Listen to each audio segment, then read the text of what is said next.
Everyone, welcome to the show. I have a bunch of new Trump regrets to share and Trump voters entering the find out phase of their journey. So, several Trump supporters had angry reactions to Trump posts about him being a king and how he's above the law. So, a woman replied to Trump's post of him wearing a crown. I'm sure you guys all saw that. And she said, quote, "I voted for you, but this is messed up." And then a conservative posted on Reddit, quote, "How is this a good thing? How is this a joke? With how much people have been talking about Nazi salutes, how is it fine to talk like this? What king is he talking about?" And then they also questioned his remark about Ukraine starting the war. And then they went on to say, in part, quote, "He said in an interview that he makes the law, and and in a truth tweet, if you save your country, no crimes are committed. Look, I know you all love to tell libs to suck it up. Explain this all to me like I am stupid. Tell me what y'all see, because I ain't seeing it." So that was in a conservative group. And then another Twitter user had posted about Trump's King post, and they said, quote, "What the hell? Trump supporter here, but this is cringeworthy and going too far. He is our president. That's it." Back over on Reddit in the conservative group, somebody wrote, quote, "Yeah, no kings or emperors." And then another conservative posted in part, quote, "So can I just break any law as long as I claim my motivation was saving the country? Seems like that wouldn't hold up in any reasonable court. And if it worked, none of us would really be bound by laws." I mean, show me the lie, right? And it's not like he acted any different during his first term. But now he has the Supreme Court ruling, which essentially did elevate him above the law. So, what the hell did these people expect? I'm also seeing more and more regret posts without any specifics. So this next woman posted on Twitter on February 19th, quote, "I voted for you. What a disgrace and a disappointment you are." And on February 28th, a man named John replied to someone and wrote, quote, "Honestly, at this point, I'm regretting my vote for Trump." And another woman told Trump, quote, "My husband and I regret voting for you. Had American citizens known you were going to go batshit crazy, I promise you would not be there today." First of all, he's been batshit crazy. He's been batshit crazy his whole life, and definitely in his first term. And second, America did know, and America tried to warn you. Next up, I wanted to share some posts I found on Truth Social. So Trump, I don't know if you guys saw this, but he basically kicked a hornet's nest because he reposted an article that was written by Charlie Kirk of Turning Point USA. And Kirk, in this article, this was published on a right-wing news site, he had written, and for those on the podcast who can't see it, he had written this article. It's titled, "Shut Up About Egg Prices. Trump is Saving Consumers Millions." I mean, first, no, he is not saving consumers millions of dollars. And second, what an elitist piece of crap Kirk is. So some Trump fans were not happy about this. One of them replied to Trump with, quote, "Egg prices, grocery prices is why you won. But now you agree with this article that we should shut up about it? Wow."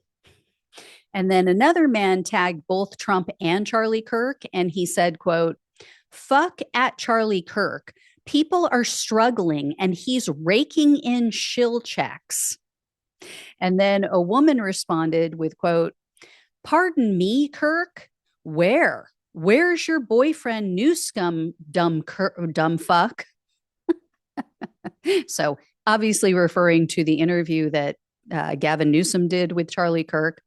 And then she went on to say, quote, "Don't you dare talk to struggling people that way. And shame on you at Real Donald Trump for reposting it." And then another Truth Social user went off on Charlie Kirk and how, he and Ben Shapiro have become so out of touch. And then this person wrote, quote, "Where is the relief, Mr. President? I voted for you all 3 of your election wins." Yeah, 3 election wins. "But patience of your electorate is already wearing thin. The EOs that get stopped in court half the time have provided no relief to inflation or to our everyday needs, just for show. How much longer before the people who were hit hardest by the Biden regime get the relief you promised?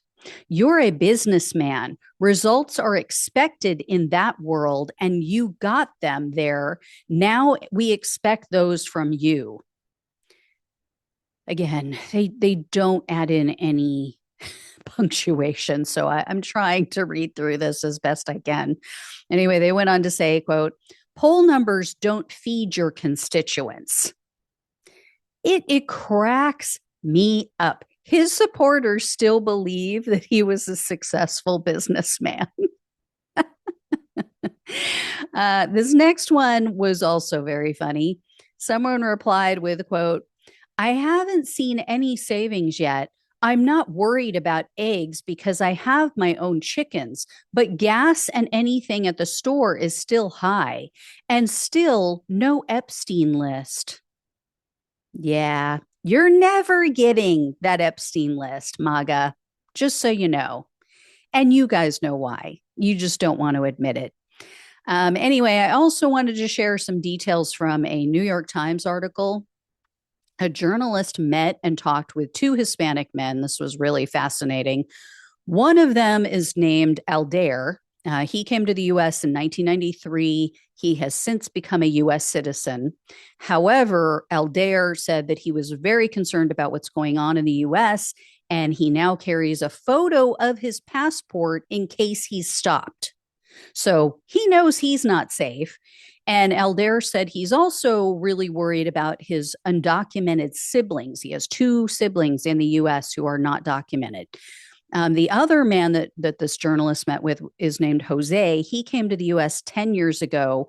He came with his wife and their then baby. So, the baby is now around, I think, 11 years old, they said. And then they also have a second child who was born here in the U.S. So that child is a U.S. citizen. So Jose and his wife are now afraid to go out. They're afraid to go to work, but they said, we can't afford not to. So they do go, but they've been keeping their 11-year-old home from school. They're so afraid of deportation and that, Trump is going to go into the schools. They keep their child home. So their child is now not getting an education, which is something that the right will tell you, they need to be educated and they need to be, they need to assimilate. Well, how are they going to do that if they're not allowed to go out?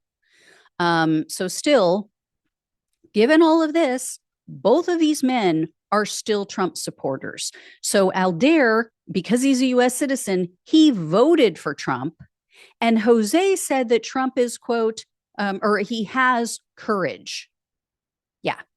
Sure he does. Yeah, that must be why he dodged the draft. And guess who these guys blame for Trump's mass deportation? Venezuelans. Yeah, they're turning on other Latinos. So as with white MAGA men, these 2 have fallen for the propaganda against, quote unquote, the other. And, these others are the ones committing crimes. They're lazy. They don't want to work. This is the stuff they said to this journalist. They're the problem, according to these gullible, selfish men. I have zero sympathy for either one of them. I only feel bad for their family members who they completely betrayed with their support of a racist sociopath. So anyway, Oh, and a quick update. The guy whose wife that I talked about the other day, who's from Peru, she was working on getting her green card and she is now in detention because, they went on their honeymoon and when they came back, they stopped her at the airport and pulled her aside and took her into custody and she's been in custody for weeks now and they've spent all of their money that they had saved to buy a house on legal fees. Yeah, he is now saying doesn't regret voting for Trump. So again, I have no sympathy for him. If you're willing to admit that you're sorry and you made a mistake, I forgive you. We can move past it. I will accept you and we can even maybe be friends. But when you still have hurt other people in this country, including your own, and you still don't get it, you're still so stuck in the MAGA cult that you refuse to admit that, yeah, maybe I kind of screwed up. No sympathy. No sympathy. No. Pound sand. I don't give a shit. So yeah, I hope they spend every dime they have on their legal fees. I hope she is stuck in there for months at this point. And yeah, he has a kid. So, many people have said, well, maybe he can just move to Peru. Well, how's he going to do that when he has I think a 10-year-old child of his own with another woman? Can't do that. Oh, well. So yeah, if he ever changes his mind, maybe I'll care. But at this point, no. All right, guys. Thank you all so much for watching and listening. Please like, please share, and subscribe. Please donate if you can. Love you all. Take care. Talk with you soon.